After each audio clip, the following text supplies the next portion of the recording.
जन परिजन सज्जन जन जन मुझे क्षमा कर दो।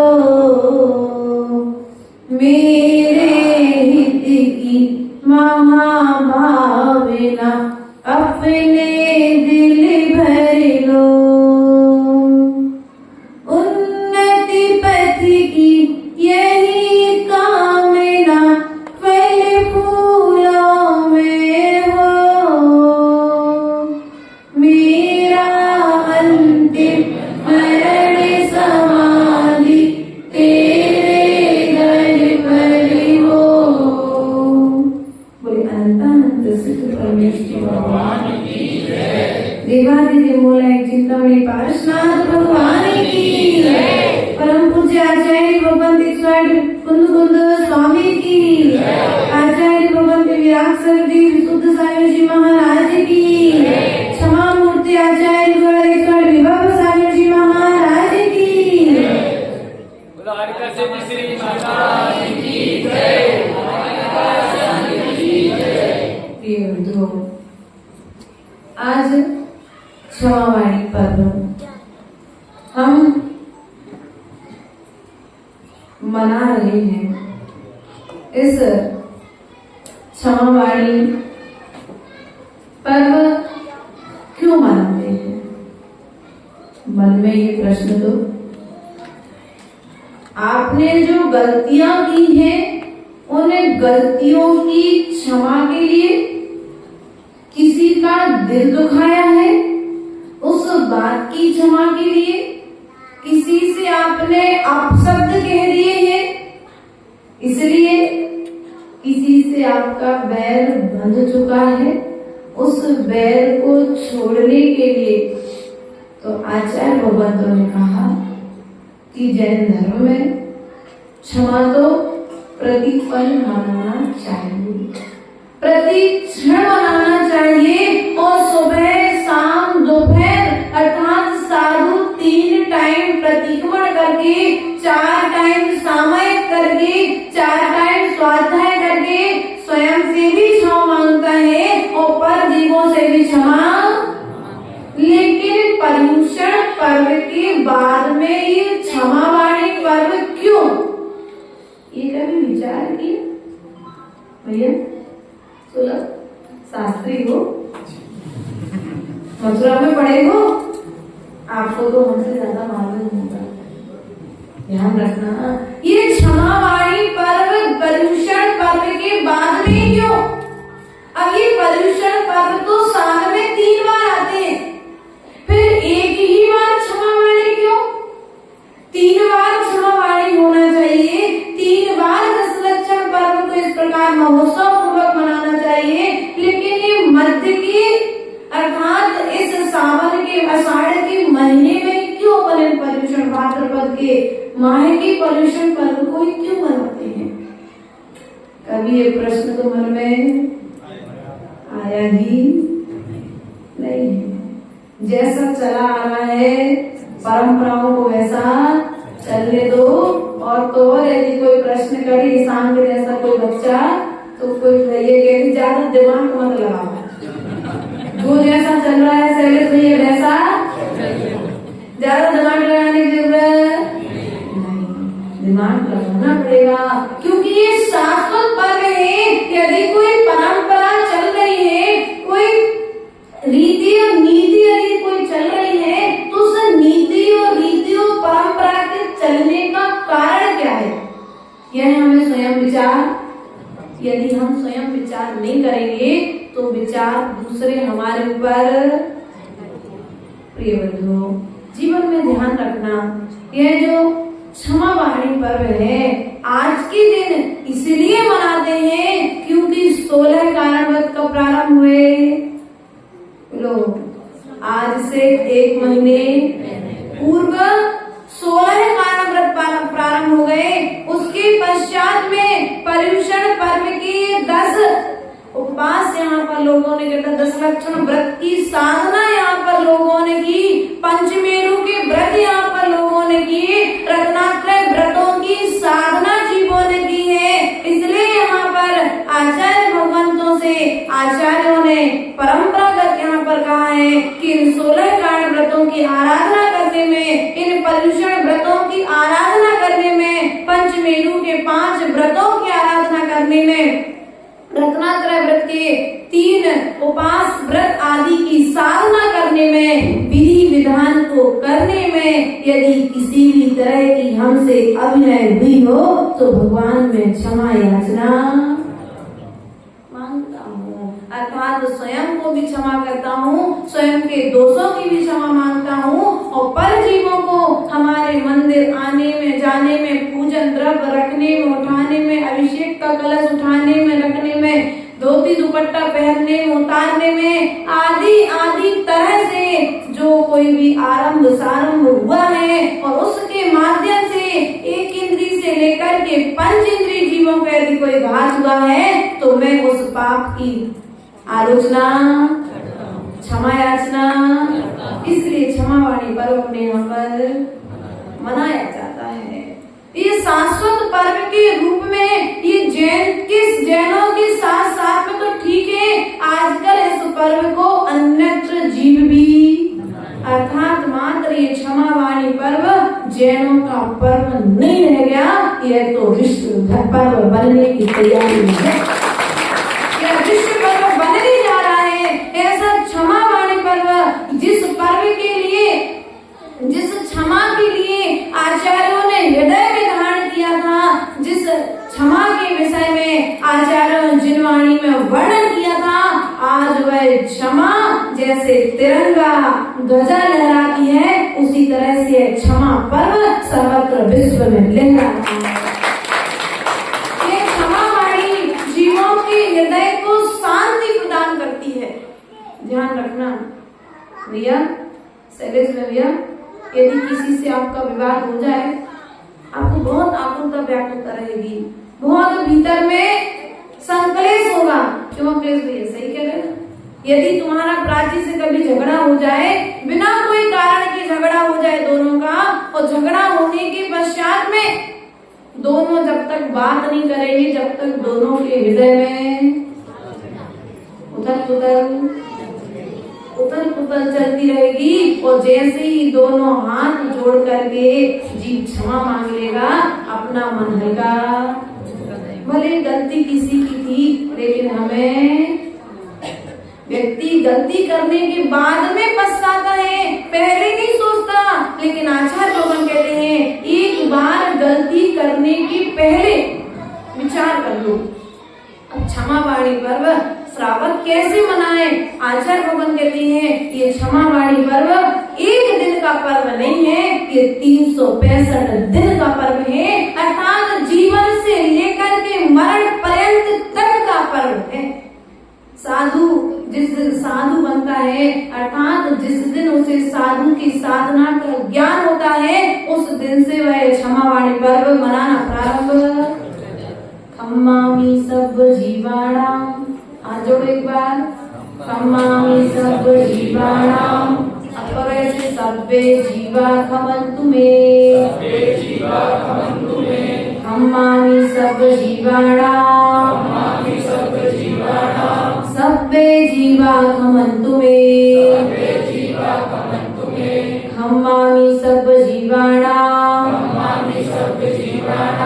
सब्बे जीवा खमन्तु मे, मित्ते में सब भूतेषु, मित्ते में सब भूतेषु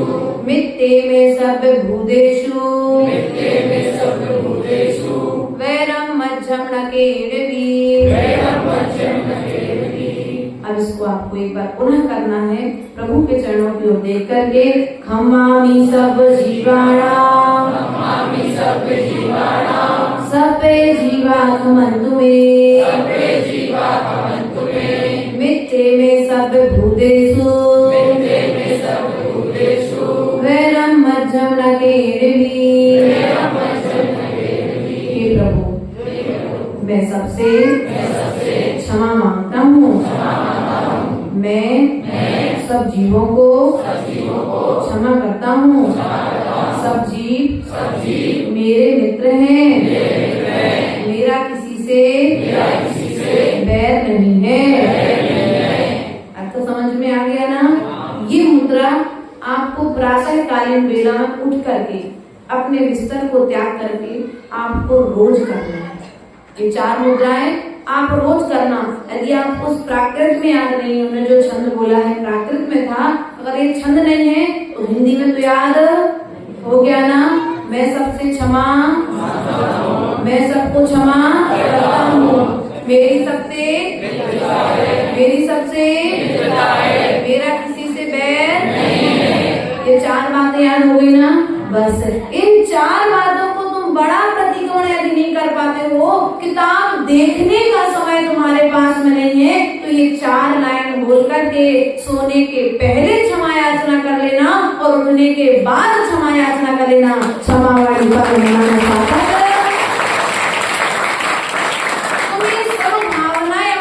प्रदान तो करो रोज तुम्हारे जितने, क्योंकि तुम्हारी सकारात्मक ऊर्जा ही तो तुम्हारे लिए आगे बढ़ाने वाली है। अब जब तुम विचार ही नहीं करोगी कि मेरा कोई शत्रु है, तो क्या तुम्हारा पड़ोसी तुम्हारा शत्रु बचेगा क्या? भले तुम्हारे और तुम्हारे पड़ोसी के घर के बीच में एक दीवार हो, लेकिन यदि तुम इस सूत्र को अपनाओगे तो दिलों के बीच की दीवार टूट जाएगी। क्या करना है? इस सूत्र को अपनाना है। हम सोचते अरे वो मेरा दुश्मन है, अरे वो मेरे विषय में बुरा सोचता है, अरे ये तो कुछ करता ही नहीं है। हमने जो ये नकारात्मक विचार कर लिए ना, और वो तो मेरे विषय में बुरा ही सोचते हैं, वे तो हमारे विषय में कभी अच्छा सोचते नहीं है या करते नहीं है, वो हमारे विषय में कभी कुछ अच्छा कर ही नहीं सकते। जो हमने नकारात्मक विचार करे हैं ना, ये नकारात्मक विचार ही उनके हृदय में हमारे विषय में गलत ऊर्जा पैदा, हमने सोचना प्रारंभ कर दिया, उसका रिजल्ट भी देख लिया। 4 दिन पहले तक अगर हम अक्षु दीदी को बोलते थे कि बेटा भोजन करने जाओ, तो अक्षु दीदी थोड़ा सा पुर बनाती थी कि नहीं माता जी आप एक आसन कर लेंगे। हमने इसका रिजल्ट उल्टा कर दिया। देखो हम कितने सौभाग्यशाली हैं कि हमारे शिष्य एक बार में आज्ञा मान लेते हैं, हमें दोबारा। उसका रिजल्ट देखा कि जैसे अक्षु दीदी आई तो बोला बेटा जाओ भोजन करने। जी सकारात्मक ऊर्जा का प्रभाव, सकारात्मक शब्दों का प्रभाव। तुम्हारे शब्द ही हैं जो बाम का काम भी कर सकते हैं और बम का काम भी। तुम्हारे शब्द दवा का काम भी कर सकते हैं, तुम्हारे शब्द दुआ का काम भी कर सकते हैं और तुम्हारे शब्द घाव का काम भी।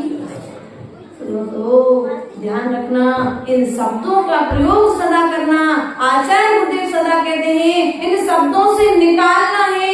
यदि मुख से निकालना है तो जैसे गर्भालय से प्रतिमा को संभाल करके निकाला था, वैसे ही अपने मुख रूपी गर्भालय से शब्द रूपी प्रतिमा को संभाल करके निकालोगे तो कभी तुम्हारा कोई बैरी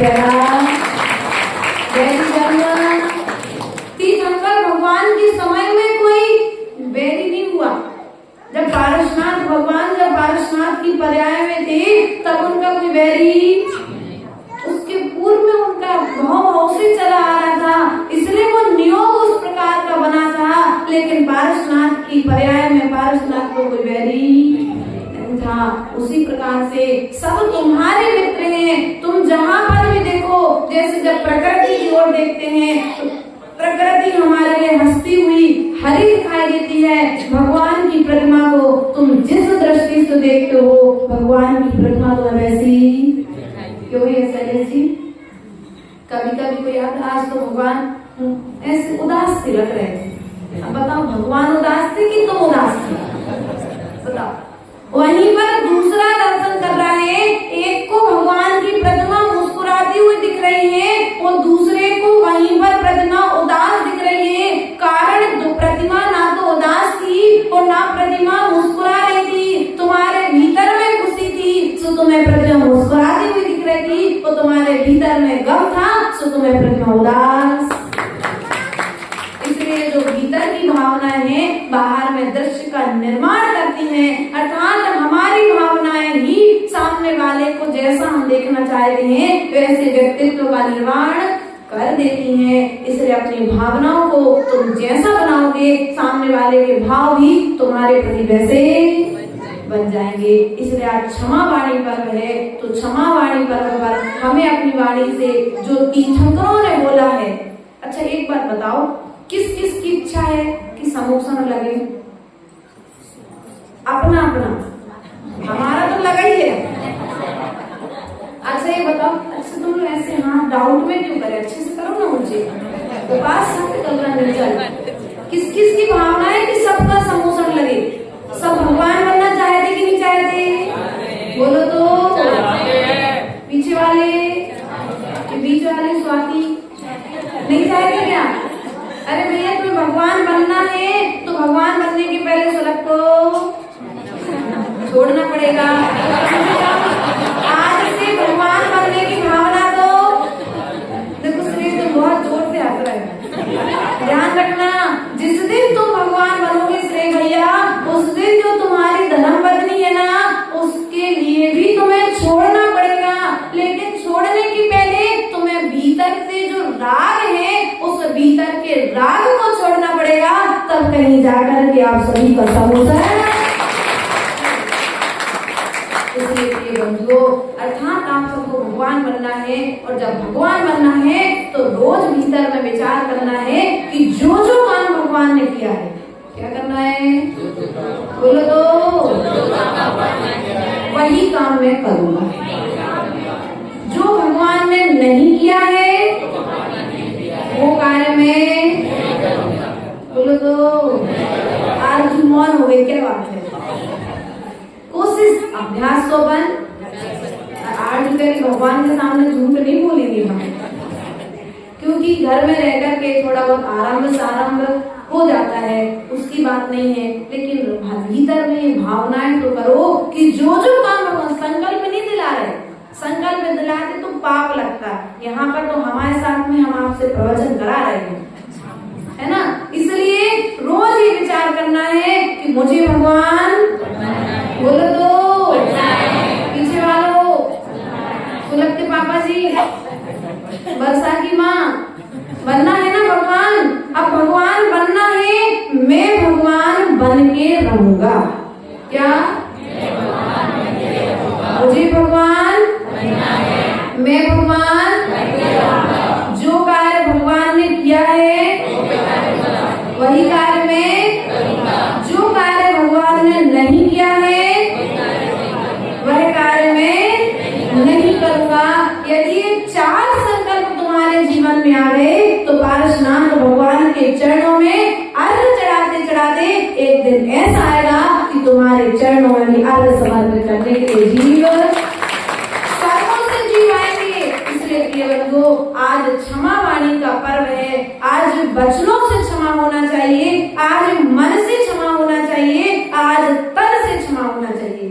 क्षमा कहाँ कहाँ से होती है? मन के वचन से और चलो ठीक है, मांग लो क्षमा कर, हमारी गलती तो है नहीं है, लेकिन फिर भी भैया अब तुमने जो ये दिखावा किया ना, इस दिखावा का फल भी तुम्हें दिखावे जैसा, बोलो तो, मिलेगा कि नहीं मिलेगा? इसलिए क्षमा मांगते समय दिखावा नहीं करना। क्या? उपचार से क्षमा नहीं मांगना, वास्तविकता में हृदय से क्षमा मांगना।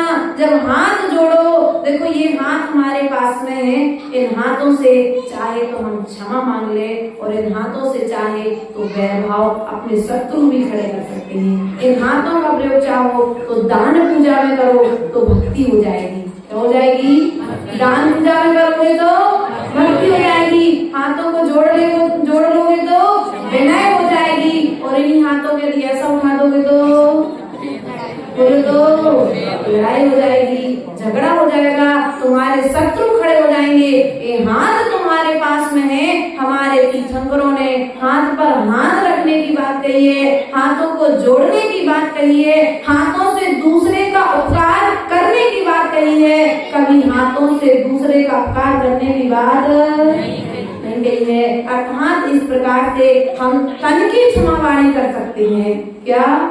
कोई कितना कुछ भी करे, लेकिन मुझे उसे क्रिया पर प्रतिक्रिया ना करना ही तो क्षमावाणी है। क्या बात समझ में? कुछ को आए कुछ को नहीं आई, ऐसा संग श्री माता जी कह रहे।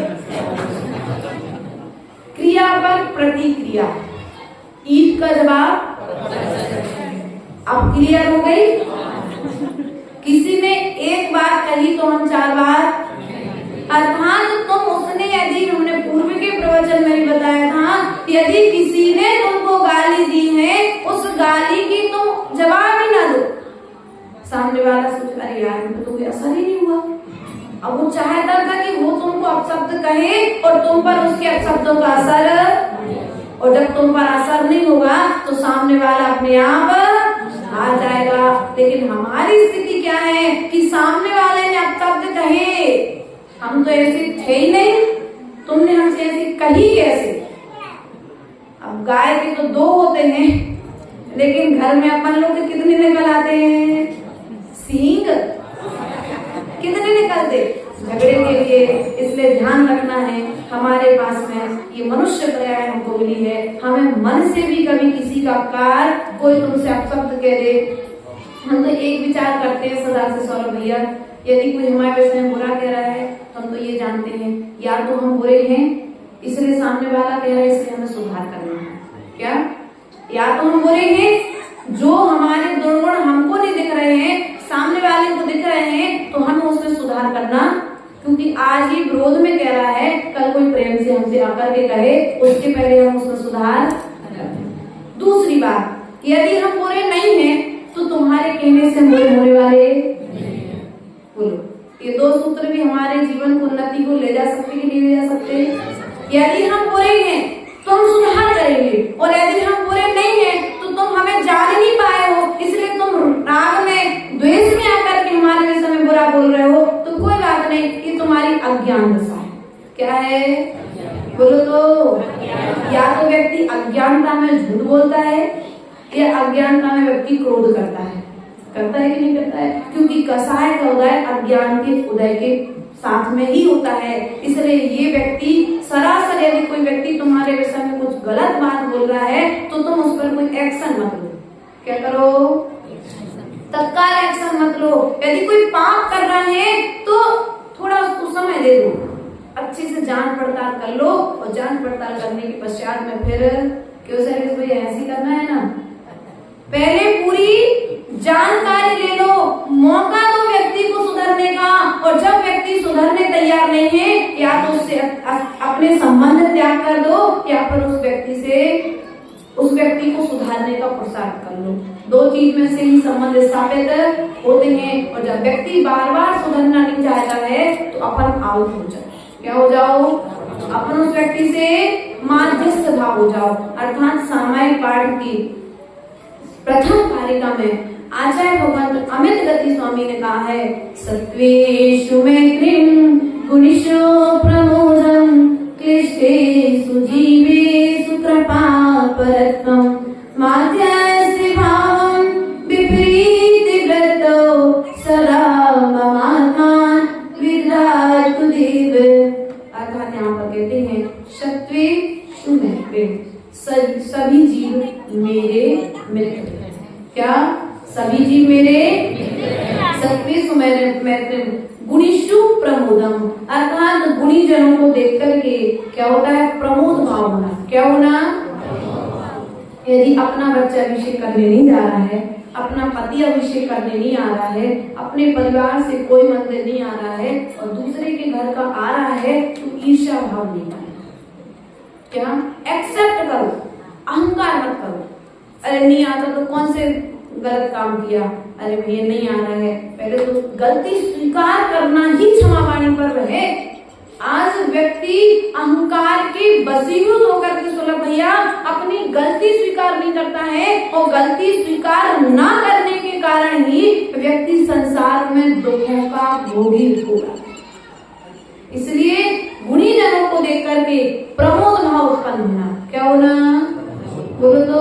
खुशी होना, अहो भाग्य, आज मुझसे 2 गुण ज्यादा व्यक्ति, देखो मेरे परिवार से तो कोई नहीं पा रहा है कि देखो तो आरजू का पुण्य कितना अच्छा है, जिज्ञा का पुण्य तो देखो कितना अच्छा है, सांस इतनी अच्छी मिली कि सुबह से शाम तक कुछ नहीं करना पड़ता। पुण्य नहीं है क्या पुण्य? अब पुण्य की ईर्ष्या नहीं करनी पड़ती। पुण्य से क्या नहीं करना पड़ता है? ईर्ष्या नहीं करनी पड़ती। लेकिन हम क्या करते हैं? फल दूसरे से ईर्ष्या करने लगते हैं, और जहाँ पर ईर्ष्या पैदा होती है वहां पर वैर को आने में समय, फिर वैर जब बनेगा तो धीरे से क्रोध भी आना। इसलिए सबसे पहले भीतर की ईर्ष्या का त्याग करो। ये दिखती नहीं है क्या? ईर्ष्या जो है दिखती नहीं है दीपेश भैया, ओम जी, ईर्ष्या दिखती नहीं है लेकिन होती है थोड़ी थोड़ी बातों में। अच्छे कोई कपड़े पहन के आ गया, किसी के यहाँ अच्छा भोजन खाने के लिए मिल गया, या कोई अच्छे ज्वेलरी पहन के आ गया, आदि आदि प्रकार से आप लोग कैसे, किसी का अच्छा मकान बन गया, किसी की दुकान अच्छी चलने लग गई, तो यहाँ पर आकर के कहते हैं हे प्रभु, यदि मैंने क्रोध, मान, माया, लोभ के वशीभूत होकर के किसी भी प्रकार की किसी भी जीव का घात किया हो तो मैं आज उस कार्य की क्षमा मांगता हूँ। अब क्षमा वाणी और कैसे करोगे? मंदिर में किस प्रकार से आपसे गलतियां हुई तो माताओं ध्यान रखना, आप यदि अपने बच्चे का विकास चाहते हो तो ध्यान रखना प्रतिपल बच्चे से क्षमा कराना। मंदिर में 8 वर्ष तक की जिम्मेदारी हमारे माता पिता की हुआ करती है। 8 वर्ष के पश्चात जो पाप करेगा उस पाप का फल बच्चे को मिलेगा, क्योंकि 8 वर्ष अंतर मुहूर्त में जीव के अंदर दीक्षा लेने की पात्रता आ जाती है। आचार्य भगवंत कुंद स्वामी ने 8 वर्ष में दीक्षा धारण की। ऐसे महान आचार्य जिन्होंने समयसार आदि जैसे ग्रंथ लिखे हैं। तो यहाँ पर हम आपसे ऐसा कह रहे थे, अब मंदिर में आकर के गलतियां कैसे होती हैं माता पिता से? पहले के समय में डायपर नहीं चलते थे, अन्यथा नहीं लेना। आप लोग किस प्रकार से पाप कर रहे हैं? मंदिर में आकर के बच्चे को डायपर पहना दिया, घर में 10-10 मिनट में करता था अशुद्धि, तो अपन पैंट बार बार, अपन को मालूम है कि बच्चा 10-10 मिनट में करता है अशुद्धि, तो उसे मंदिर के प्रांगण से, अब मंदिर भीतर में आकर के किसी प्रकार की बच्चे ने अशुद्धि कर दी, चॉकलेट खा ली, बिस्किट खा लिया, पानी पिला दिया, और अगर जब बच्चा ज्यादा परेशान करता है तो माताएं बाहर प्रांगण में ना जा करके इसी मंदिर प्रांगण में बच्चों को उनकी भूख की पूर्ति, अगर भूख लगी होती है तो वो भी एक स्थान चयन करके, ये स्थान तो छोटा इसलिए यहाँ नहीं होता होगा, लेकिन अन्य अन्य स्थानों पर ऐसा हमारी नजरों में देखने में आ जाता है। यदि भगवान मैंने इस तरह का पाप किया हो, मंदिर में बच्चों ने नैवेद्य खा लिया, बिस्किट खोल करके, कुरकुरे, कोई माता जी तो आगे प्रवचन दे रही हैं, धीरे से बीच में कुरकुरे का चिप्स, बिस्किट, यदि इस तरह का कोई किसी ने पाप किया हो तो आज उन बच्चों से भगवान के चरणों में, आज के हम तो कहते हैं जब पाप करें तत्काल उन बच्चों को एक श्रीफल लेकर के आओ। आपकी श्रीफल की गुंजाइश नहीं है, आप बादाम लेकर के आओ, बादाम की गुंजाइश नहीं है, इलायची लेकर के आओ, इलायची की गुंजाइश नहीं है, तो कम से कम चावल के 3 मुट्ठी चावल लेकर के आकर के भगवान के चरणों में रत्नात्रय के प्रतीक अर्थात पंच परमेश्वरी के प्रतीक 5 पुंज चढ़ा करके बच्चों से क्षमा याचना जिनालय में बोलो तो करानी चाहिए कि नहीं करानी चाहिए? यदि बच्चे इस तरह के कोई गलतियां कर रहे हैं तो उसके जिम्मेदार कौन है? बोलो तो आज क्षमा वाणी बराबर इस नियम को आप लोग लेकर के जाना कि मंदिर, पहले के समय भैया शैलेश इस तरह की व्यवस्था की हमको याद है कि पहले के समय में यदि कोई अशुद्धि हो जाती थी तो पूरा मंदिर धुलाया जाता था, पूरा मंदिर धुलाते थे। और तो यदि कोई महिला अशुद्धि से हो गई मंदिर में तो मंदिर की पुताई होती थी पूरी। ये व्यवस्थाएं थी, प्रायश्चित रूप में ऐसे प्रायश्चित मिलते थे। आज देखो अशुद्धियां किस प्रकार से फैला रहे हैं।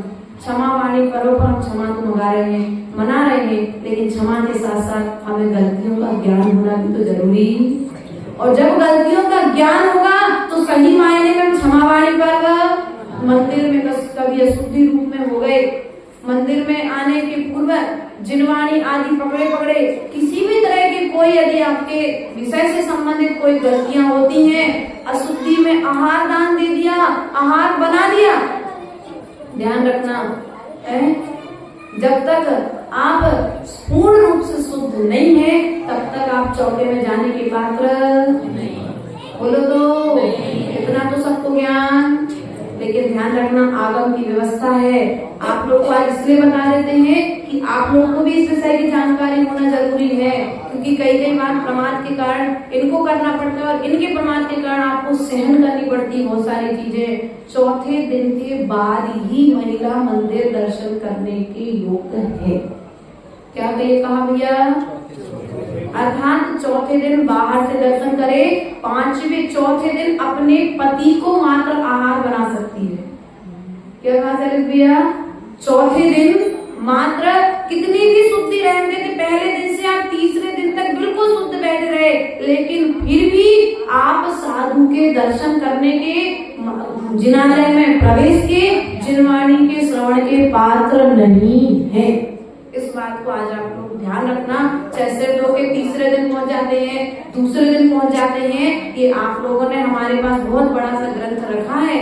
उस ग्रंथ में अभी हमने उदयनगर में थे, उस समय में महिला मंडल की एक मीटिंग लेकर के विषय को खोला था। लेकिन आज क्षमा वाणी पर्व है, तो हम क्षमा याचना करने के लिए यहाँ पर बैठे हैं। तो भगवान, यदि अशुद्धि में भी किसी भी तरह की मुझसे कोई प्रमाण हुआ है, कोई गलती हुई है, तो मैं उस गलती की क्षमा बोलो तो क्षमा मांगता हूँ।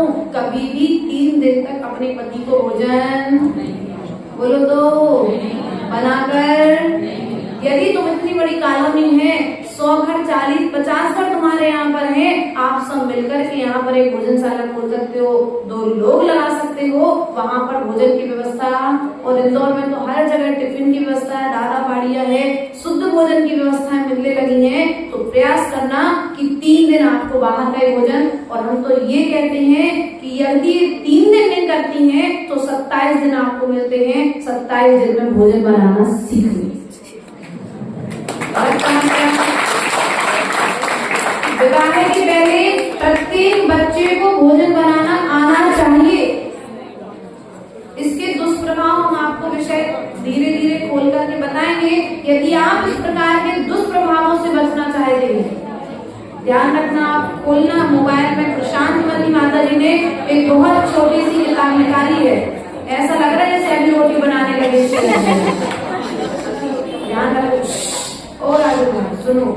तो इस प्रकार से यदि किसी भी तरह से हम लोग इतनी शुद्धि रखते हैं कि यदि हमारा छिपा हुआ पानी जमीन पर पड़ा है और यदि आरजू ने उस पानी पर पैर रख दिया, तो आरजू को स्नान करना पड़ेगा। अर्थात हमारा छिपा हुआ पानी भी कोई दूसरा, हमारे जिस पार्टी पर हम बैठे हैं उस पार्टी को भी यदि किसी श्रावक ने, श्राविका ने, श्रावकों का तो प्रवेश ही नहीं होता है, कभी धोखे से हो जाए तो हम लोग प्रायश्चित लेते हैं। ध्यान रखना, अगर आप लोग कभी कभी ऐसा देखने में आ जाए, बिहार आदि में चलना पड़ता है, क्योंकि जब कोई नहीं रहता है तो मजबूरी बस वो व्यवस्थाएं उस तरह की हैं, तो उसके प्रायश्चित की व्यवस्था भी हम लोग बिहार नहीं रोकते, लेकिन प्रायश्चित की व्यवस्था गुरुजनों ने निर्धारित करके रखी है, तो प्रायश्चित आदि लेते हैं। तो ध्यान रखना, कभी अशुद्धि में यदि आपने किसी भी तरीके से पानी यूज किया हो, इनका छिपा हुआ भोजन यूज किया हो, तो भगवान से क्षमा याचना कर लेना। और उन वस्त्रों को इनने छू लिया हो, बेड पर, सोफा, प्रेस आदि की जो व्यवस्थाएं माता जी बता रही हैं, क्योंकि इनको थोड़ा अभी निकली है माता जी, 3 साल हुआ और हमको थोड़ा लंबा समय हो गया, इसलिए हमको तो ना थोड़ा सा उस विषय में। तो जो भी यदि कहीं भी किसी भी तरह का कोई प्रमाद हुआ है, तो आप लोग आज एक श्रीफल रख के प्रभु से जरूर क्षमा मांग लेना। और आगे इस तरह के पापों से बोलो तो मंदिर में आकर के मंदिर का द्रव्य यूज किया हो, क्या किया हो बोलो तो, ये भगवान मैंने जिनालय में आकर के किसी भी तरह की कोई अशुद्धि फैलाई हो, मन से, वचन से, काय से, मैं उस कृत्य की क्षमा याचना करता हूँ। नमोस्तु भगवान, नमोस्तु भगवान। सबसे पहली क्षमा प्रभु से मांगना, किससे मांगनी पड़ती है बोलो तो, क्योंकि व्यक्ति यहाँ पर एक कारिका आती है ग्रंथों में, अन्य क्षेत्रे कृतं पापम धर्म क्षेत्रे विनश्यति, धर्म क्षेत्रे कृतं पापम वज्रलेपोना विनश्यति। अर्थात अन्य क्षेत्र में किया गया पाप तो लेकिन धर्म क्षेत्र में किया गया पाप वज्र लेप के समान होता है। अब हो जाए तो क्या करे मानसी, यदि कोई प्रमाद हो जाए, कोई नियम ले लिया, टूट जाए तो क्या करें? तो आचार्य गुरुदेव ने उसकी व्यवस्था बताई है। ध्यान रखना, हमने कल आपको बताया था कि हम भी अभी भगवान नहीं। भगवान है क्या?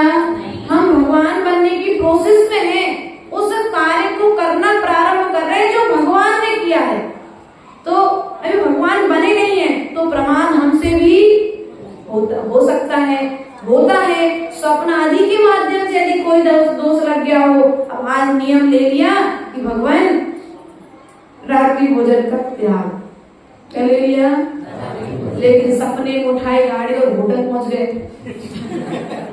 हाँ, ऐसा होता है। जब हम लोग शुरू में आए थे तो किराने की दुकान थी गृहस्थ जीवन में, तो दुकान के सपने आते थे। तो दुकान के सपने आते तो कभी नमकीन निकाल के खा रहे, कभी काजू निकाल के खा रहे। अब घर में जो प्रतिक्रियाएं होती थी तो कर्म वो क्रियाएं कभी कभी स्वप्न आदि के माध्यम से दोष लगते थे। तो हम लोग क्या करते थे, गुरुजनों के पास जाकर के उस कृत्य का प्रायश्चित लेकर के अपने पाप को धो लेते। अब आपने नियम लिया ऋषभ भैया, 1 महीने का रात्रि भोजन त्याग। मानसी समझना बेटा, 1 महीने का रात्रि भोजन का त्याग। अब तुमने 1 महीने का रात्रि भोजन का जो त्याग किया है, वो 15 दिन बाद क्या हुआ कि सुरभि भाभी के हाथ की पार्टी, तो पार्टी में अच्छे बने थे आइटम। अब जो आइटम बने थे सब तुम्हें ध्यान नहीं रहा, सब लोग भोजन कर रहे थे तो तुमने भी एक प्लेट लगाई अपनी और भोजन चालू कर दिया। अब पीछे से मौन आई, बोले अरे तुम भूल गए, तुम्हारा तो 1 महीने का रात्रि भोजन, अब क्या करोगे तुम? अब उस नियम को वहीं पर छोड़ दोगे? बोलो, अभी 15 दिन बाकी है ना। तो आचार्य गुरुदेव ने कहा है भैया, वो सौरभ के बड़े भैया का क्या नाम है, आशीष भैया, हमारी बात सुनो, तुम्हें क्या मांगो, वो मून बैठा है इसलिए तुम्हें ज्यादा ध्यान रखना। सुनो मून बेटा, ध्यान दो। अब 15 दिन तुम्हारे शेष है तो उस नियम को कैसे निभाओगे तुम? समझ भैया, 15 दिन अभी नियम की शेष बचे हैं। 16वें दिन तुम्हारा, 15वें दिन तुम्हारा नियम टूटा है, तो अब उस नियम को तुम आगे निभाओगे कि टूटे गया तो छोड़ दोगे? तो उसको वहीं पर। लेकिन कई जीव ऐसे होते हैं, इन बच्चों को नियम दिलाते समय हम उनको ये प्रेरणा दें कि बेटा 1 दिन का नियम तो टूटा है, लेकिन 15 दिन का तो अभी आप वापस पालन करो। जब कोई माता जी महाराज जी मिले या फिर जब नियम लो तो तत्काल प्रायश्चित भी दे दो कि माता जी यदि हमसे नियम टूट जाए तो हम इसके प्रायश्चित में क्या करेंगे। तत्काल में एक माला है, एक कार्यसर्ग है, लेकिन उस नियम को जहाँ जितने दिन का, जितने महीने का, जितने वर्ष का लिया है उसको वहां तक पूरा करना चाहिए, तभी हमारी क्षमावाणी पर्व मनाना सार्थक। क्योंकि व्यक्ति सबसे ज्यादा अत्याचार अपने जीवन में लगाता है तो कैसे लगाता है, नियमों को तोड़कर। और कुछ जीव तो ऐसे हैं जो नियम लेने का साहस ही नहीं करते। क्यों बेटा? ऐसे भी जीव हैं जो नियम लेने का, नियम टूट जाएगा तो हमें नियम, भैया गाड़ी चलाएंगे एक्सीडेंट हो जाएगा तो गाड़ी, कपड़ा खरीदेंगे कपड़ा फट जाएगा तो कपड़ा खरीदना, भोजन करेंगे तो जंगल जाना पड़ेगा तो भोजन, बोलो तो ऐसा करोगे क्या? नहीं करते ना, तो फिर नियम लेने से क्यों डरते? आचार्यों ने कहा है तुम अपनी भोग की सामग्री को लेते समय नहीं विचार करते, क्योंकि जो वस्तु आई है वो वस्तु एक ना एक दिन नष्ट होना है। कोई भी वस्तु शाश्वत, आत्मा के अलावा कोई भी जो पर पदार्थ तुम्हें दिख रहे हैं, कोई भी पदार्थ शाश्वत नहीं है। और जब शाश्वत नहीं है तो फिर उसके लिए क्या करना चाहिए? बोलो तो प्रायश्चित लेना चाहिए। अर्थात उन वस्तुओं को अपनी पूर्ति के लिए बर्तन घर में लेकर के आए, एक समय के पास जब वो भी चटक जाएंगे, टूट जाएंगे। कांच के बर्तन लेकर के आए तो फूट जाएंगे, लेकिन आचार्य भगवान कहते हैं कांच के बर्तन की तरह जीव का स्वभाव नहीं होना चाहिए। क्या? बोलो तो किसकी तरह? कांच की बर्तन की तरह नहीं होना चाहिए। जीव का स्वभाव, आचार्यों ने कहा है कि जीव का स्वभाव सांप की तरह नहीं, जीव का स्वभाव गाय की तरह होना चाहिए। किसकी तरह होना चाहिए? किसकी तरह होना चाहिए? बोलो तो स्वभाव किसको बदलना है? हमको बदलना है ना। खराब स्वभाव किसका है? हमारा है ना। तो बदलना किसको है? तो बोलना किसको पड़ेगा? पक्का है ना। चलिए, तो गाय का स्वभाव कैसा होता है? एक गाय का स्वभाव कहा और दूसरा सर्प का स्वभाव। भैया, एक गाय का स्वभाव और दूसरा सर्प का स्वभाव। सर्प का स्वभाव ऐसा होता है, उसे कितना भी दूध पिलाओ, क्या बोलो तो माता, बेटी मिला बैठ जाओ। गाय को सर्प को कितना भी दूध पिलाओ, वो अंत में क्या बोलेगा? बोलो तो ऐसे ही दुर्जन प्राणी होते हैं। अब सज्जनों की और दुर्जनों की पहचान मनीष भैया आपको करना है। यदि कोई अच्छा करने के बाद में भी तुम्हारे विषय में बुरा सोचता है, बुरा समझता है, तो समझ लो कौन है? दुर्जन है। अब तुम्हें उसे दूध पिलाना बंद, अर्थात लाइन देना बंद, उससे अपने संपर्कों को दूर, अर्थात तुम्हें उसके प्रति माध्यस्थ भाव रखना प्रारंभ करना है।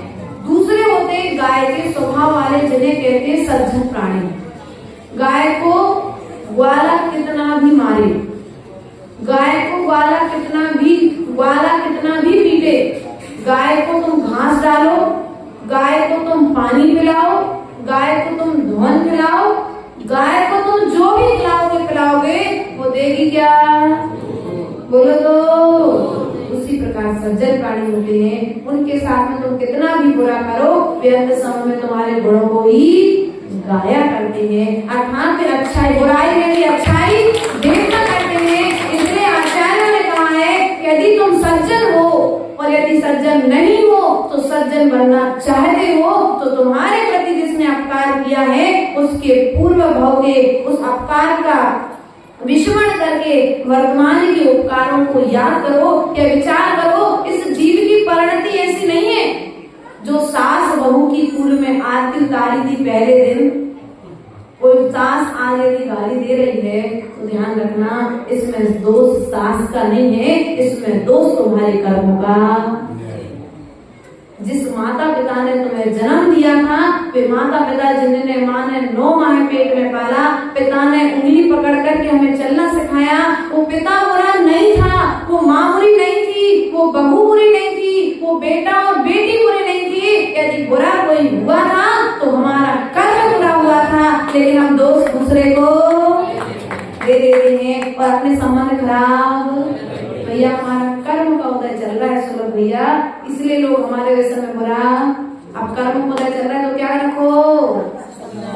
धैर्य रखो, लेकिन हमसे धैर्य तो रखी नहीं जाती है। इसलिए प्रिय बंधुओं, आप श्रावक का जीवन जियो और हम साधु का जीवन जिए, तो दोनों को जीवन जीने के लिए, अच्छा जीवन जीने के लिए आचार्यों ने समता धारण करने की बात कही है। इन्हीं भावनाओं के बाद साथ में बोले परम पूज्य हाँ आचार्य भगवत 108 विभव सागर जी महाराज की